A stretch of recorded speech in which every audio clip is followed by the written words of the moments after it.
Hello and welcome to today's remote session. This is Tom Bechtold. Gosh, can't even say my own last name. From SecureWorld Digital. Welcome everyone. Welcome. First off, I just want to say thank you all for joining us today. Today is March 20th. I was having some fun making the slides today. I was kind of taking a nod, if you will, to our in-person conference theme, which is fairy tales and cybersecurity. My goodness, I should have known that one. So I made the book, we're talking about the importance of immediate threat response and how to build your plan. No joke, this is something that we do need to get our arms around because the world has kind of shifted lately in the last few years, and you might have a plan that was working quite well, prior to COVID or even right immediately after COVID. But we've got some disruptive stuff that's been happening lately, and we got to get our arms around it. We got to make sure all of our people and our teams and our staff, especially if you have locations around the world, you got to make sure everyone's on the same page, right? So that's what we're going to be addressing today. We've got a great group of folks that are from CyberMax. They're going to give us some great educational content today. Really, we're going to be kind of a fly on the wall, if you will, during the conversation. I'm going to be taking your questions, of course, and we're going to answer the bulk of the audience questions toward the end of the program. But these guys have got some great questions that they're going to be addressing. So take notes. And while I say that, actually, go to the resource tab, download the different items. There's a few things in there. There's a couple of different items for ransomware. There's a research paper and there's a report that these guys did. Check it out. It's pretty thorough. I was looking at this earlier and I think you're going to want this. Now, there's also an ebook in there on threat hunting that you're going to want to get into as well. We're going to talk about all of this stuff today. So grab that stuff ahead of time or at some point during our conversation, and you'll find some of the answers probably that you have in those documents as well. But if there's stuff that you want to know, please throw that in the chat, in either the audience chat or in the Q&A. I'm watching both of those. So we'll get to your questions hopefully at the end. If we don't get to it, I'll ship them off to the team and we'll get you some answers. They'll email them back to you. So that being said, I'm recording this thing. So if you see or hear stuff that you like, please share this with colleagues. This is how we're going to have to do stuff, right? Collaboration really is the only silver bullet I know of in cybersecurity. So please collaborate, share these kinds of talks with friends, neighbors, anyone that you know that is trying to get into cyber. We've got to keep everyone educated. So please. That being said, if you have any audio or video issues today, function F5 or F5 should fix that for you. If it continues, try a different browser. Okay, normally I go on some little rant about the topic here, but we've got a lot of ground to cover and we've got some really smart people and I want to hear from them and not me. So that being said, I'm actually handing off the moderator gig today to Thomas Purick. He's the CISO over at CyberMax. You want to hear from him, not me. Plus he's got Tom. He already knows stuff because his name's Tom, right? So we already know that. So anyway, I'm just kidding, of course. But great name. He's a good guy, and he's going to introduce himself here in a minute. But I want to give you who else is here, right? So we're joined with Gary Monty. He's the SVP for security operations there. Erica Smith, she's the Director of Managed Services and the SOC over there. And then Keith Strasberg, he is the Chief Strategy Officer. All of these folks are over at CyberMax. So if you would, please virtually put your hands together for our panel of folks. We're going to get into some stuff here. And like I said, take notes. Thomas, let's bring you back over here real quick. Thomas, if you wouldn't mind, give us a quick rundown how you got into that CISO gig. And then let's get into some questions, man. Sure. So I got into the CISO gig starting out junior help desk. Pretty standard, right? I wanted to know exactly how the things function. Everything's great in a textbook and a cert manual, but I know enough to know that the perfect textbook does not exist in the real world. So I wanted to get hands-on real world first. Built up, built out, moved more into a consulting advisory role, working with clients directly as far as their monitoring solutions, how to identify certain risks beyond just the SOC alerts. Hey, there's other data there. Continued to grow, kind of had a penchant for policy and process. And that kind of leads and bleeds into GRC and risk overall for keeping businesses safe. And you kind of wind up in that CISO chair. Excellent. Sounds great to me, sir. I'm going to get you to, just so the audience can know who our panelists are. If you guys want to, as you're answering some of the questions, you can feel free to throw in some of your backstory if you like. Otherwise, you can kind of keep it business. But CyberMax folks, the floor is yours. I'm going to try to stump you with audience questions a little bit later on in the program, but please. Begin. All right. Thank you kindly. So we'll kick it right off, right? So businesses, all we keep hearing is you need to be able to respond to a security incident, respond to a security incident. That's kind of vague. So what does that really cover? So we'll start with Gary. How does an organization properly identify response so that they can plan for it and build for it? Yeah, well, love the starting question. So here we go. I mean, a lot of times what we want to make sure that we're doing is really considering response along a continuum and less of an event. And too often it's treated as the latter, right? Meaning we have MDR, right? Managed detection and response, and it really becomes MD and then R as required, right? When we think about the entire IR life cycle, okay, and we have preparation, detection and analysis, containment, eradication, recovery, right? And then you have the post-incident review. What we want to be able to do is take some of those earlier cycles and push them upstream, right? We want to make them part of steady state, not within the realm of IR any longer, right? So essentially, you're bringing preparation, detection and analysis, and containment into the SOC.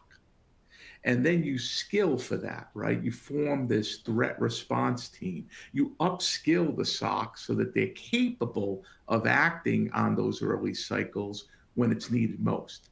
As a provider, we want to avoid what too many of our customers have experienced, which is that an analyst calls them up, they make a notification, an escalation around some kind of potential risk, and then they say, yeah, that's real, right? And the analyst goes, okay, I'll have somebody from IR call you, and they hang up the phone, and the client is left to wonder what happens next at that point in time, right? Hoping some incident commander calls.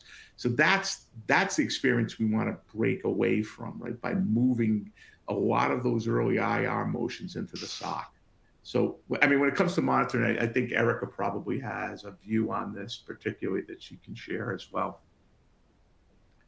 Yeah, thanks, Gary. To your point, like if we introduce those into the steady state motion, then we are reducing the time that it takes to manage the incident and thereby reducing the damage or the risk in the environment. So that's the ultimate goal, right? We want to make sure we get that information in front of the analysts that they need so that they can take response actions and perform a full scope of compromise. And then if we do end up needing, a digital forensics incident response team, that investigation doesn't just stop, it continues and it's seamless, and we're reducing the time that it takes to get back to business as usual. So you touched on telemetry, Erica, real quick. So what are some of the sources that provide crucial telemetry that organizations often overlook? I mean, we definitely want to have endpoint security, right? Any kind of logs relating to user actions, files and process monitoring, network connections, any identified threat detections. We want cloud and virtual infrastructure information, network security, web and DNS monitoring, user identity and access management logs. So a full gamut, because so often we hear people just stop at the endpoint or maybe the network, and it's the GRC guy loves to hear ingest all the logs because I want the logs anyway. We want the full context, and we can't do that if we're just concentrating on a few different sources. Excellent. Perfect. So Gary touched on moving it forward, getting ahead of the curve from the MDR perspective. So it sounds like what's always been done that way is wrong. So Keith, what's changed that's necessitating this massive shift to a real-time, zero latency kind of approach when it comes to response? Sure. Thanks, Tom. Quite simply, it's the adversary. The adversaries are around the clock and operating with speed and agility. So if you're defending and your response capabilities are, staff that's looking at maybe your security tools once a day, once a week, right? You're building a lot of risk because the adversary is operating at faster cycles than you're paying attention to, right? You may have alarms going off, but really nobody's listening for them in a timely manner. So orgs with, slow defense, slow response, and keeping casual eye on their security posture, right, far greater disruption, far greater loss than those that are operating quickly, real time, with containment. I still see some articles out there that talk about dwell time, right? And pontificate or talk about dwell time in weeks and months that adversaries spend within infrastructure. And quite honestly, in today's fast moving world, I've seen exfiltration start as quickly as 2 hours, and we can have a full blown ransomware in less than a day. So, that's what's driving real time and zero latency to me. So with the zero latency and getting ahead of all the items, it makes me think of the kill chain. So Keith, could you real quick just kind of hit what the kill chain is and what does it tell us throughout, especially from your IR backend world? Yeah, sure. Quite simply, it's the sequence of events for a given cyber attack, right? The cyber kill chain provides a nice framework for grouping the phases of a cyber attack into kind of distinct actionable stages, and it's useful in informing how to develop your strategies and defenses against these attacks. So for those who don't really know, generally speaking, cyber kill chain will lay out as kind of a reconnaissance phase, right? I'm a threat actor. I'm going to identify my target. I'm going to research it. I'm going to learn about it. I'm going to figure out, how I plan to attack it.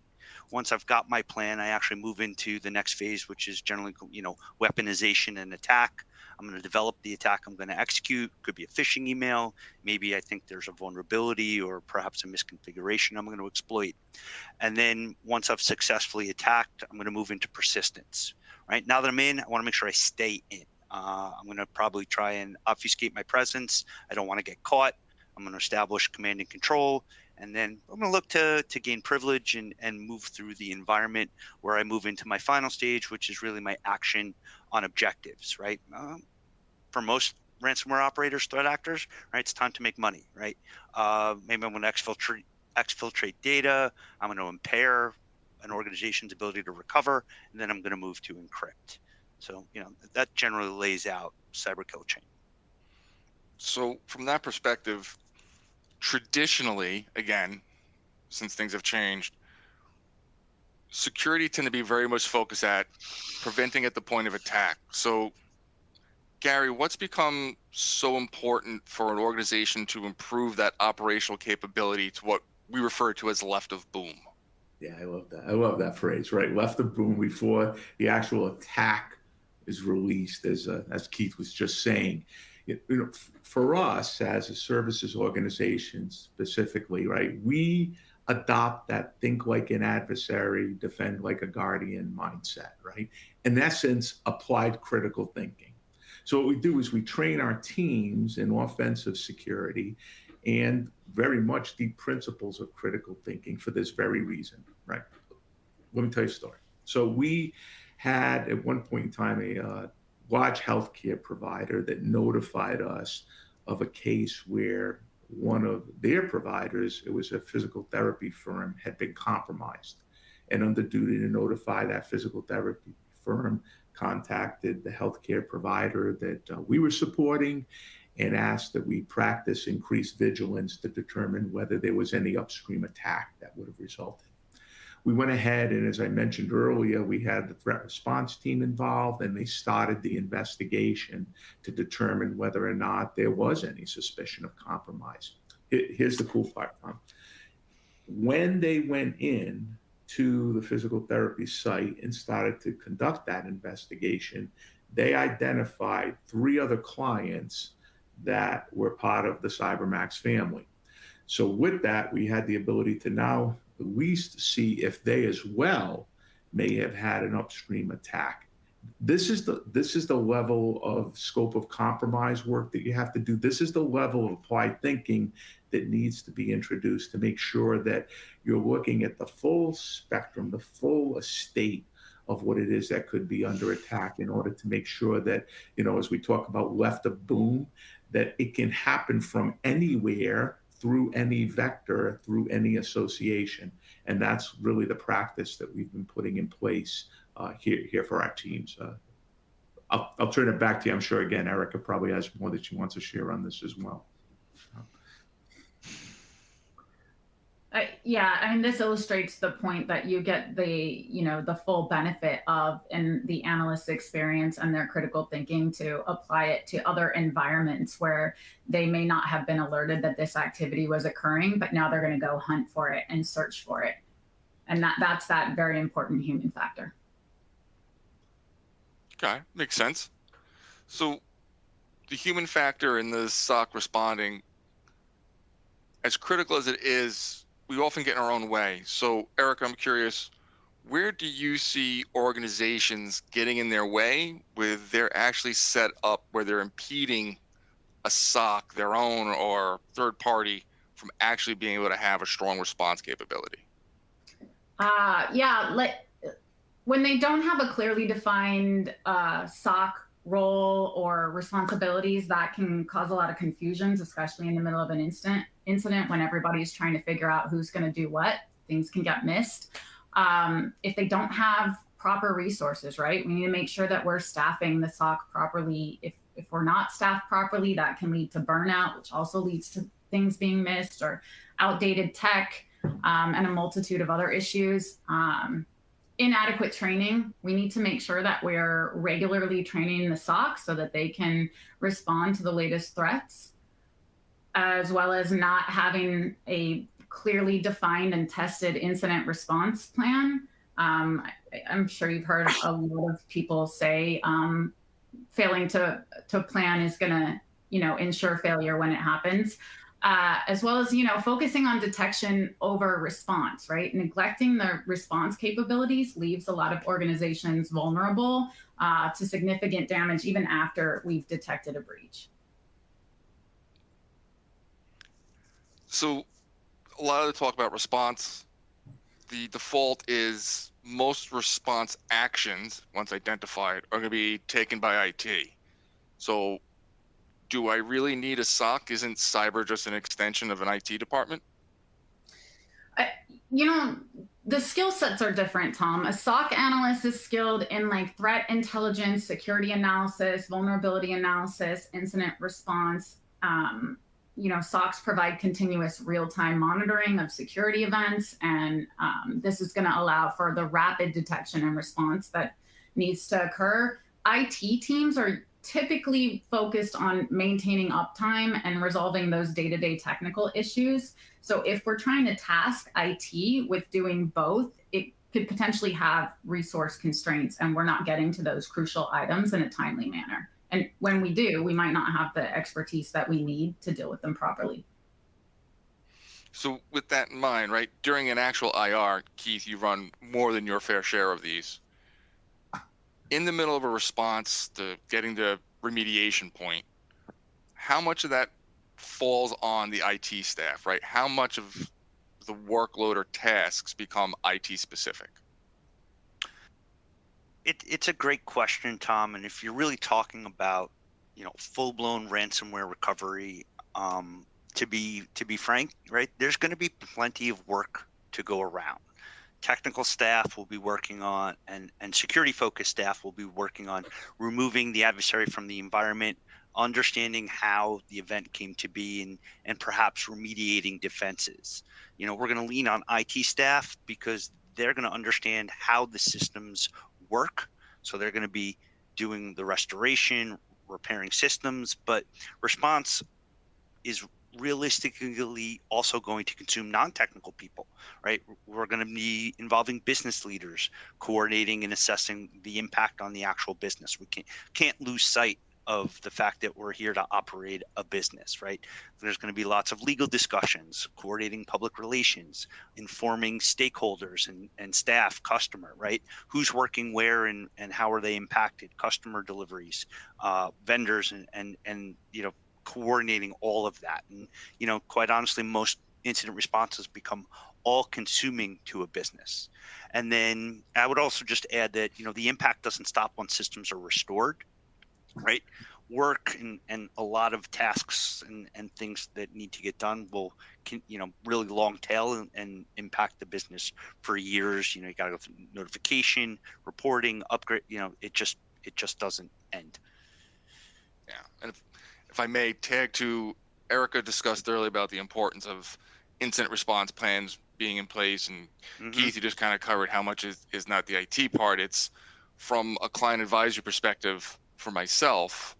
When I've been Mhm. brought in a VCSO role or consulting role, it's so many times the IR plan, it doesn't account for, well, who's allowed to talk to the press? Who's going to contact the vendor? Who's going to contact HR? How do you people know not to come to the, it's so drilled down into that micro of make the system work, that human element almost gets forgotten about. The business element is almost Right. a secondary thought, and a truly robust incident response plan that is thorough will cover all those avenues. So I think that's important to call out so overtly. So I did. There you go. Disaster recovery, but also business resumption. Yeah, it's part and parcel of the same gig, right? Two sides of the same coin. So, Gary, which part of response then do organizations need to identify is owned by the IT department? Is it important for them to, like, leadership has to set that definition, right? You don't want it while the fire is going on. Oh, well said, well said. And too often the case. If I was to reflect, Tom, and think about, primarily what we've seen and where really IT provides the greatest contribution in the moment, it's asset management, full stop. One of the most challenging aspects when executing the response plan, Keith gave you the whole sequence, right, is not having that full inventory of those security controls that fit the profile of the threat we've identified. As a for instance, we know the vector Amadi malware was through a kiosk using removable media. Oh, by the way, how many other kiosks exist and where are they located? And are we running MetaDefender kiosks to at least provide some measure of protection? A lot of those asset questions come up really early in the life cycle. Yeah. And you mentioned the asset management part, and again, biased governance hat here, but the CIS controls, the SOC 2 controls, the majority of the NIST, asset inventory is at the top of all those governance kind of requirements, recommendations, right? And you can see how it feeds through. So there's a reason policy wonks have all agreed that needs to be at the top, because we understand where it's going to end up. And right. We just keep and hitting it here and here and here.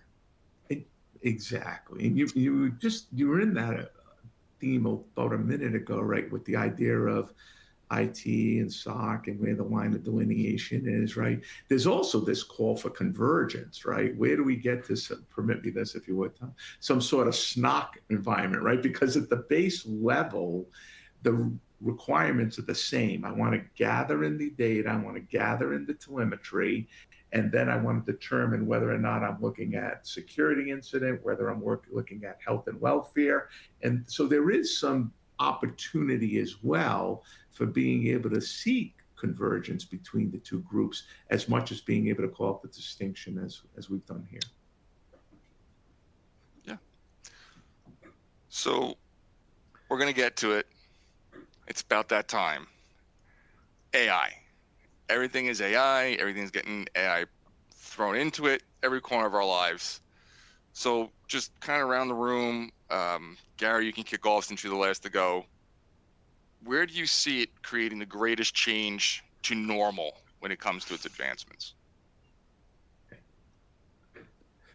So let's take the MDR workflow. I'm going to go back to the first question you asked me. Let's take that MDR workflow, detect, investigate, respond.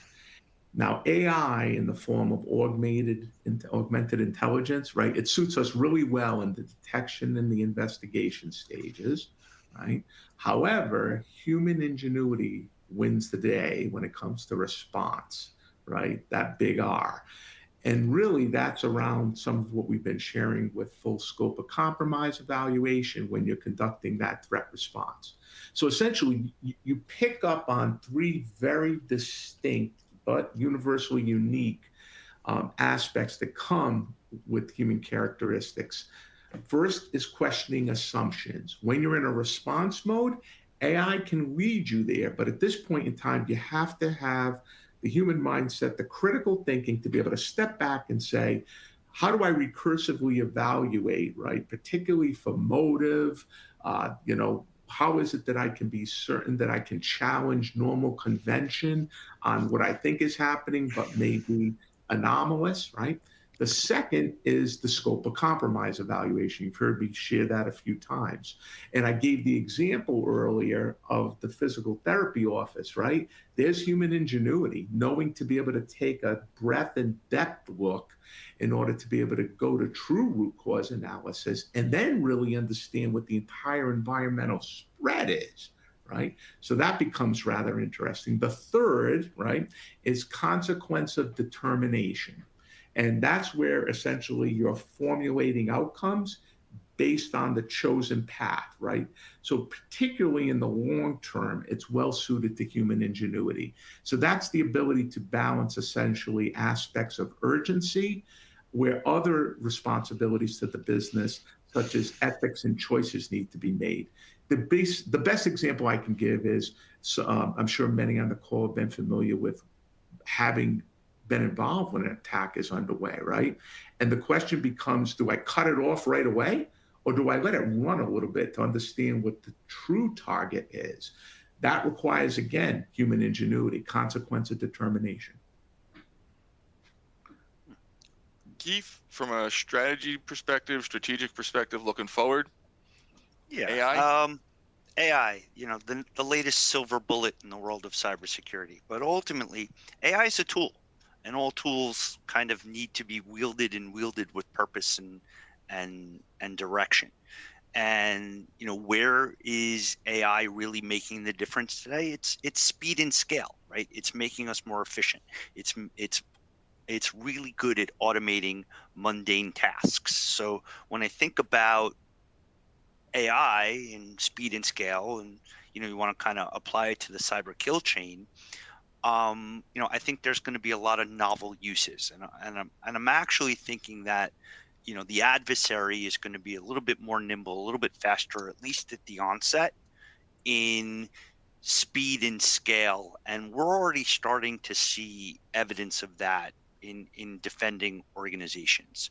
And I'll paint a picture or come up with an example, because hey, threat actors, these ransomware groups, they operate as businesses. They have expenses, payroll, infrastructure, right? So they want to be more efficient, and they have specialties. So if we single out one that maybe focuses on phishing campaigns, right? If we take the cyber kill chain, right, reconnaissance stage, figuring out how am I going to craft a successful phish on a given organization, I might have 4 or 5 labor hours in profiling the target, going to their LinkedIn, checking out connections, social media, figuring out, a hook to send a phish at. But, AI can really help me scale my efforts if I can train an AI model, an AI bot, into doing that information gathering for me, connecting dots, even creating the phishing campaign.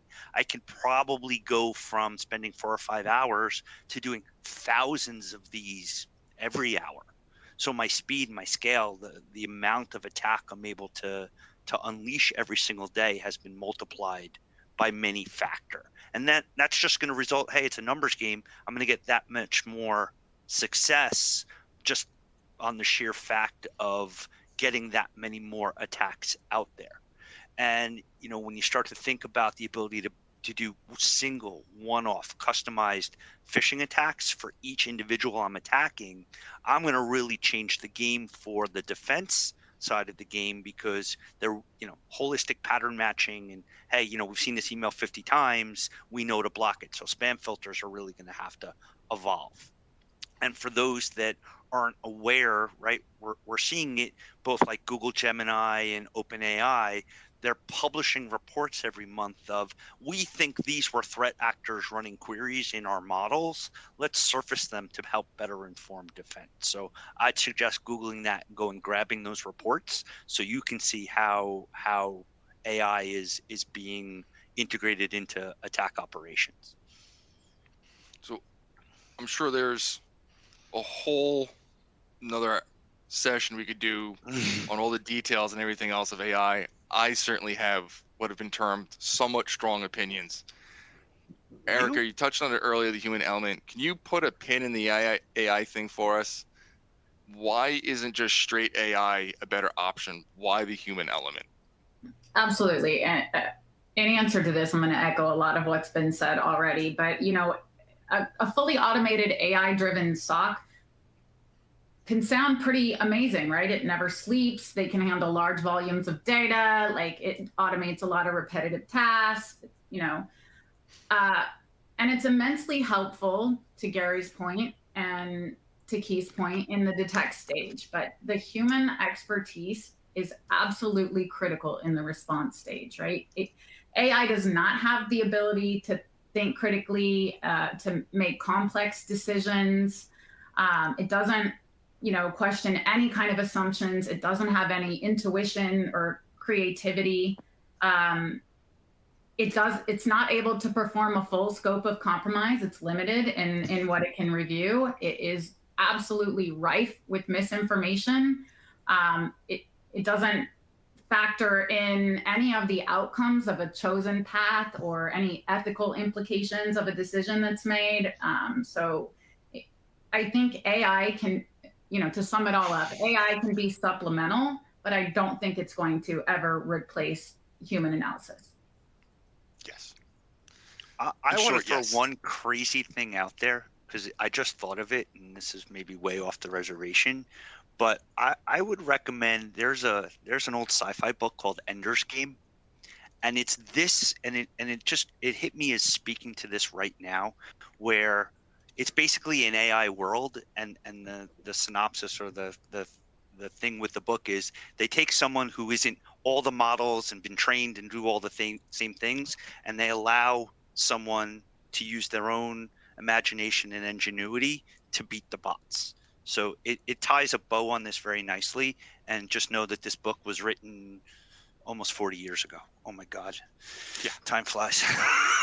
So speaking of pop culture references, it immediately made me think of the ending of War Games, where they make it play tic-tac-toe, and it's like such a strange game. Yeah. But we can do a whole AI, as I said. So Keith. Yeah. We talk response, we talk remediation. When does one become the other, or does it ever? You know, we split hairs on, you know, in an incident, you know, what tasks and motions are better response and what's remediation. I think it's a little bit more interesting to figure out, or in an IR, when we're balancing containment and eradication against remediation and kind of business resumption.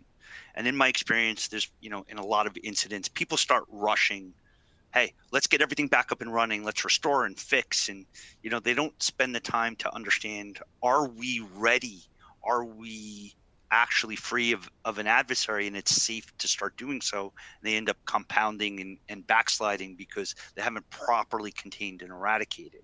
So, you know, like Gary was saying before, there's very clear phases and progressions when dealing with an incident. And, you know, quite honestly, remediation isn't really step one. And the other word of wisdom, or from experience, that I see as a common pitfall is organizations or IT staff start using an incident as a convenient time to start improving or tackling upgrade projects because they have downtime now. So hey, maybe we put that new SD-WAN design in, or, you know, we're going to do all these upgrades. And then as you get into the middle stages and you actually start to return to normal business operations, things aren't quite working, applications are down, and now you're stuck in a bit of a quagmire. Is it down because I forgot to restore something, or is it down because I changed the infrastructure?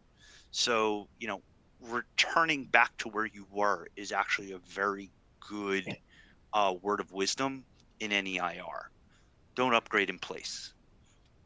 So to that, when it comes to the remediation part, we've all been a part of items where we see a client or the company tells its SOC, hey, we're good, we're all fixed. And then it flares up again. All of a sudden the SOC's sending alerts again, right? So Erica, from that SOC perspective, from what you're seeing so often, first eyes in that room, where do organizations usually go wrong where that is being allowed to occur or causing it to occur?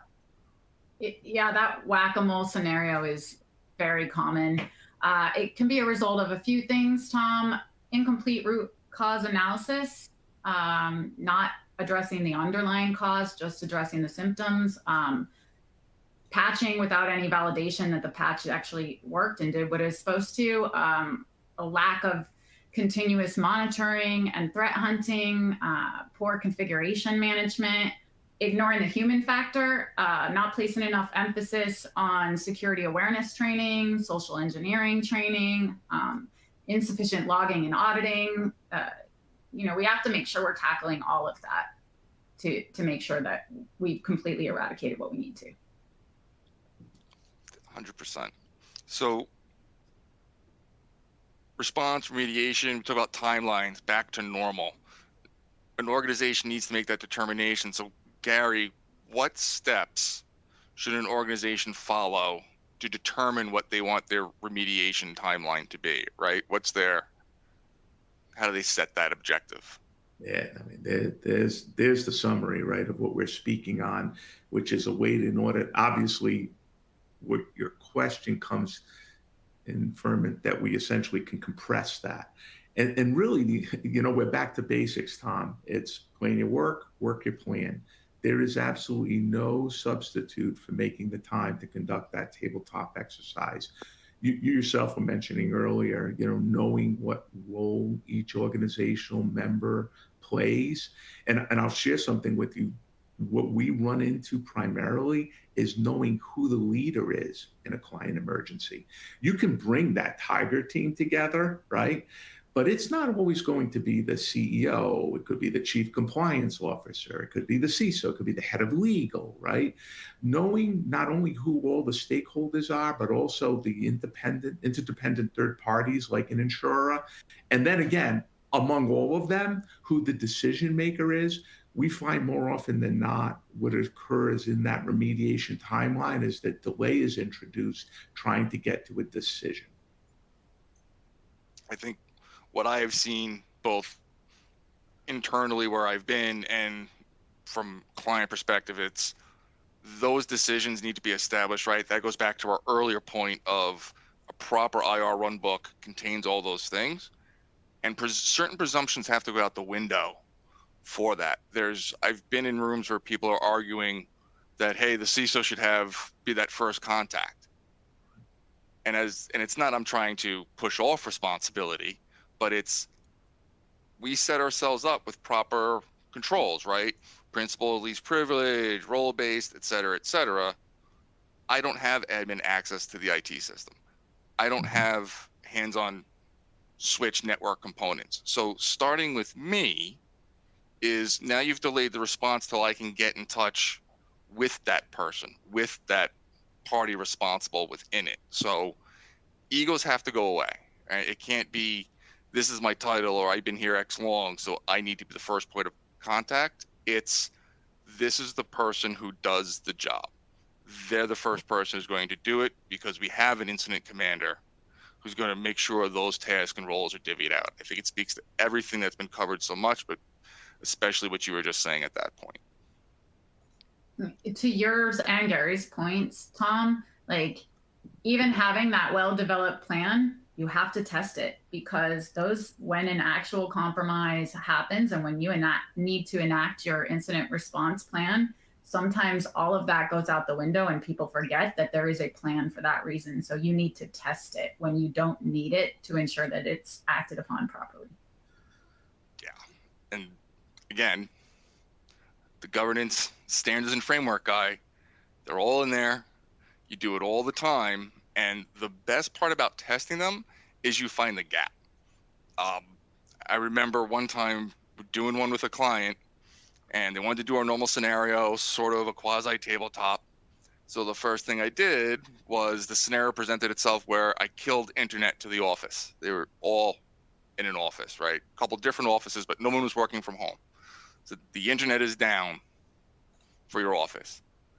what do we do? And someone said, well, I'm going to go open the playbook. And I said, great, where's the playbook? And the answer was, it's in share file. It's like, well, you can't get to it, right? So even planning for there needs to be multiple copies of where the playbook is, because if it's only in one spot and that's the spot that's offline, now you're dead in the water.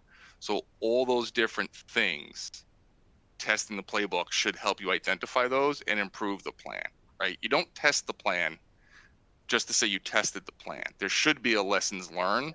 There should be an improvement for it. It's the whole point of the postmortem, post-testing. But Well said. I'll get off my soapbox. Well said. So I guess to kind of wrap it up, we'll take it around. We've covered a lot of different areas, a lot of different details, nuance.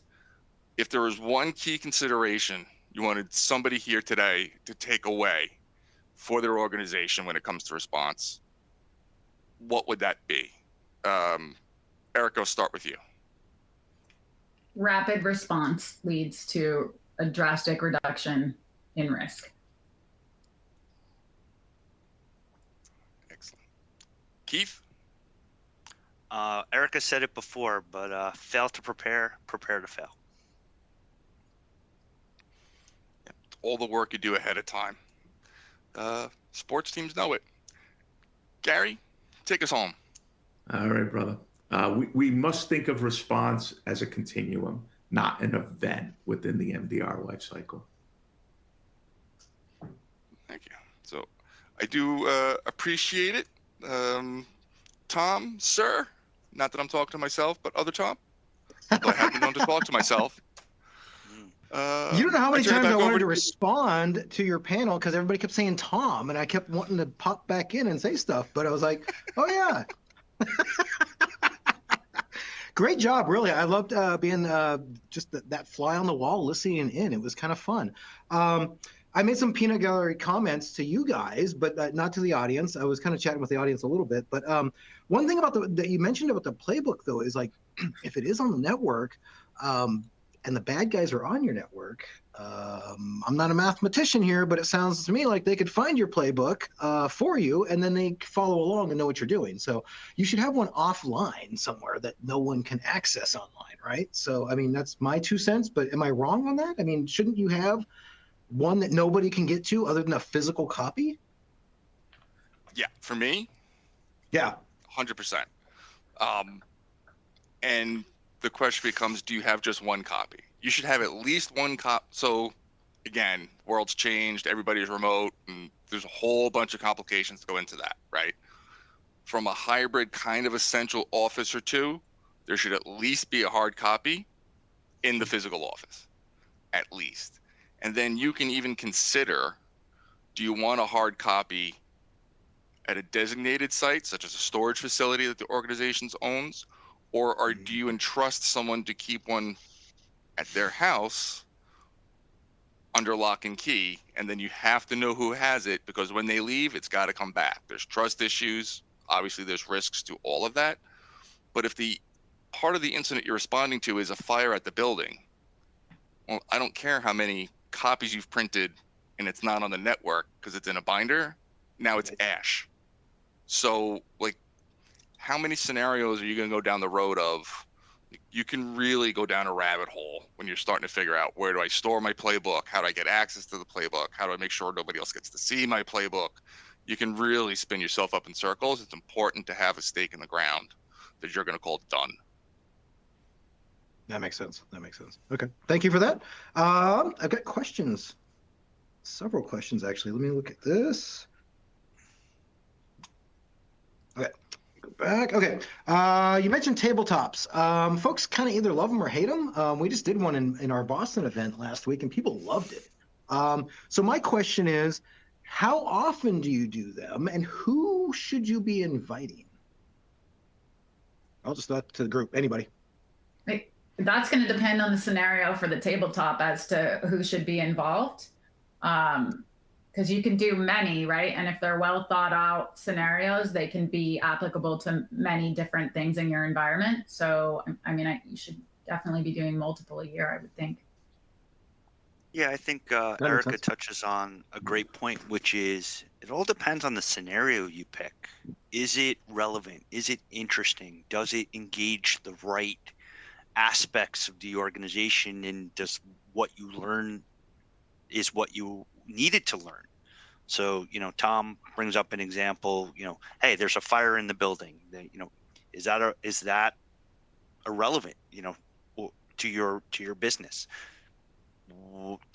What happens if the fire is A versus B versus C? What happens if it's infrastructure? One of the things I was thinking about when organizations develop their disaster recovery plans, are they architecting for likely scenarios? So a big flaw in something that we've seen in incident response is backup hierarchies that think about environmental influence. I'm going to have a DR site and I want it geographically far enough away so that if there's a natural disaster in my primary site, my disaster recovery site will not also be affected, right? Common control, common thing people solve for. But then they don't think about ransomware. They don't think about a cyber attack because they put a giant pipe between the two DR sites and they do real-time replication. And any ransomware binary is going to shoot right down that pipe. And who cares how far away the DR site was? So when you're thinking about these things and designing a tabletop or designing your disaster recovery, you have to be coming up with the right stresses, the right scenarios, the right vectors in order to have the right resiliency. I like it. And- Good answers. Good answers. This one, there's like 2 or 3 of them that are kind of similar. I'm trying to put into the right words. So these are talking about like revising your plan or how maybe things are different. Does the response change if it's an insider threat versus a bad actor like Nicolas Cage? I'm kidding. Like say it's a nation state, right? But like, does your response change between me stealing stuff on my thumb drive or whatever insider threats are doing versus somebody that's trying to hack in or just logging into your system, right? So how does that change the scenario? I could help with that one, Tom. A lot of that is going to have to get now down to root cause of what it is that's being exfiltrated, right? And you gave an example of something like nation state attacks. Another could be industrial espionage, insider threats. There are also laws that set requirements for duty to notify when it comes to, I'll call it malicious contact, the content that's dealing with youth, right? So, yes, the plan does change. And I think that gets back to what Keith and Erica were saying, which is that as you start to lay out those tabletop exercises and think through what it is, the ones that tend to not go well, to your opening remarks, are those that don't have an expected outcome or a purpose that can be applied at their conclusion. When you start to identify, first of all, that yes, one size does not fit all, and then start to think about the most likely scenario. If you're a totally remote environment, you probably don't need to deal much with removable media, right? So you tend to then focus it to something that's more practicable. Then you can really end up with an effective playbook that you can follow once that time does come up. Thank you for that. Double checking the audience questions. The same thing is everybody's least favorite security professional response to any question. It depends, right? It's right. The action dictates more than the who, right? One of the hardest things everyone always wants to know, attribution. It's sometimes very hard to get to. If it's a malicious file, your playbook is similar. Internal or external, it's the file is starting to run, you're killing the file, you're restoring the machine, and as you backtrack, right, as we were saying, that sequence of events of the kill chain, that's going to lead you to internal versus external. And that's really the second part of the response comes in, right? Well, because now I have HR grounds, right? You violated policy. You ran something malicious against the network and the company. It has nothing to do with legal authority of another state or in country or totally different nation. It's now I have an HR handbook issue of here's the process, here's the policy, that's a grounds for termination, et cetera, et cetera, et cetera. So the who sometimes becomes secondary to the what, right? It's the follow-on response that the who guides you towards. If you think of a decision tree and its forks, then the what you're first prompted for. I like how you explain it. That's I get it. I get it. Okay. So that eliminates a lot of questions, actually.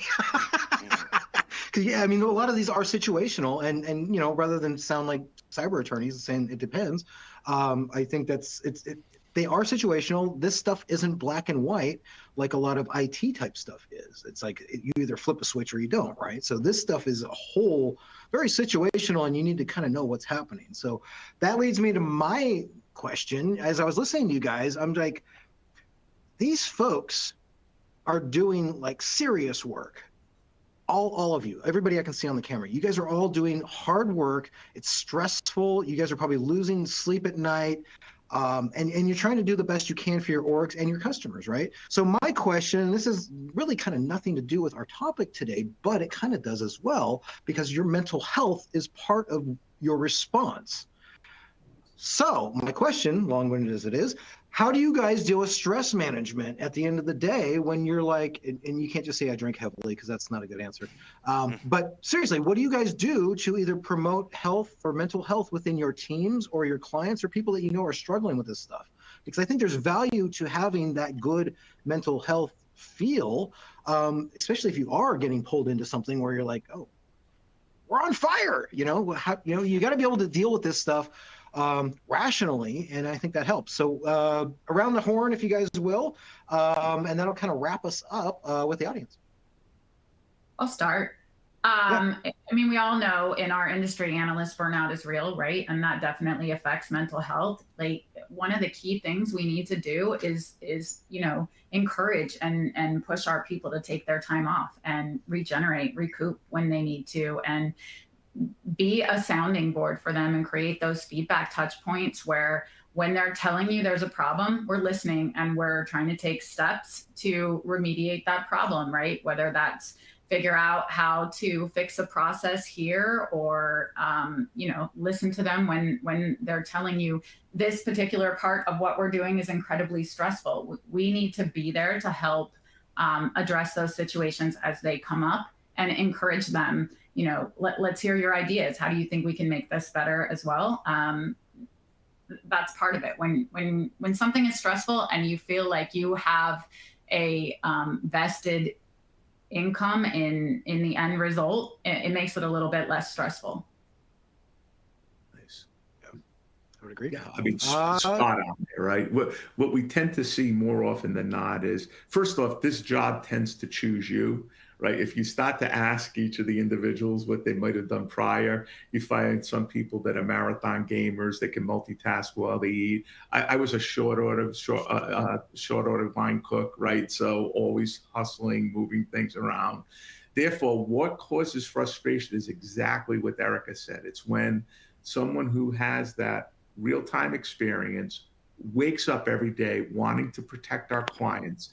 No one comes to this job wanting to do bad work, right? And they see areas of improvement, and then we don't act on them. That's going to raise the stress level greatly. So being able to really listen and take those actions that result in a better work environment matters most. And again, Erica said it better than I. I think that was great. Keith, any words of wisdom that you have? The only other thing I can think of is, having a team, being able to have faith in the team so that when it's your time to put the keyboard away, that you're actually able to let it go for a couple of hours and not come back to something being worse. So the fact that, when I go home, I know that I've got, a whole SOC behind me, taking up the fight allows to decompress. I like that. Yeah. If you have a good team, you can rest at night. That makes a huge difference. I like that. Good. Thomas, what do you got? Bring us home. So Erica touched on it. It's something that I've always shared with my teams. You have to stress the message that it is okay to not be okay. And when you get to that point, you have to let me know. Like, let me figure out how to help do that. And to encourage it, I have shared that with my teams. And even when it has nothing to do with this client was getting just pounded like crazy by alerts and I'm burnt out, it's the car broke down, the pipe flooded at my house. Like, the things that stress me out are all happening before I even get the door first thing in the morning. Like, those matter. Like, you don't leave it at home. And it may go against conventional, security mental state. You can't do this 24/7. Like, I know there are people, like, you do it all day and then they go home, you got to go to labs and you got to do all this. Like, you need an outlet. You need, like he said, you put the keyboard away. You need something that does that, right? Whether it's gaming or it's knitting or it's coaching or it's whatever. You have to have something that is not this at all, just so the brain can rest and relax. And you actually get some different synapses firing. And not to take a subtle shot at AI, those experiences are context you're going to apply that it will never do. Right? I was a baseball player and a pitcher growing up. The amount of scenarios I've applied, because this is how you have to handle a risk scenario, because I have to remember that game and that at bat and that situation, and it's not the same, even though that's the same batter from 3 weeks ago. Computer can't do that. So all those world experiences, they all will contribute at some point. All you have to do is let it happen. Appreciate it. Thank you all. Wonderful advice. I have nothing different to add, honestly. I was going to say go for a run, have a hobby, do something fun. I like to game myself, so I'm right there with you. So thank you. I appreciate that. Everybody out there in the audience, if you haven't done so already, visit that resource center, the little widget bar down there at the bottom. There's some, like I said, there's great stuff down there. There's a couple ebooks, ransomware research. There is a threat hunting guide in there as well. Reach out to these folks if you have additional questions. They're here to help you. So they're going to do that. So you can also grab your CPE credit certificates. That's in there as well. So don't forget that. You'll get an email later on today. You can also email me if you don't get it. But we've got more stuff on the way. Next week, I'm doing the Ask a Lawyer Season 2, Episode 1 with our 3 cyber attorneys. They would be proud of all of you today, saying it depends. So I appreciate that. I'll definitely share that with them. But no, seriously, that one's always a fun one. I think this is actually the 5th time we've done it. So that's next week. We're also kicking off the Convergence, more AI stuff series with the folks over at Abnormal Security. And then we've got a silent threat, how weak BIOS firmware security could destroy your business. Sounds a little extreme, but we're going to find out more about that in April. So check those out. We've got a link in the resource tab there. You can sign up for any or all of those at the same time. There's a few I think I missed too, so check those. There's a couple of topics in between some of those. So look at that in the menu and grab those. Thank you again to the folks over at CyberMax for making this one possible, letting us borrow their experts and pick their brains. Some really smart people today, so thank you. Again, grab that CPE credit if you haven't. This concludes our time together. We'll see everybody next week at Ask a Lawyer. This concludes the importance of immediate threat response and how to build your plan. So thanks everybody again. Have a great rest of your day, and we'll see you next week. Be good. Bye now.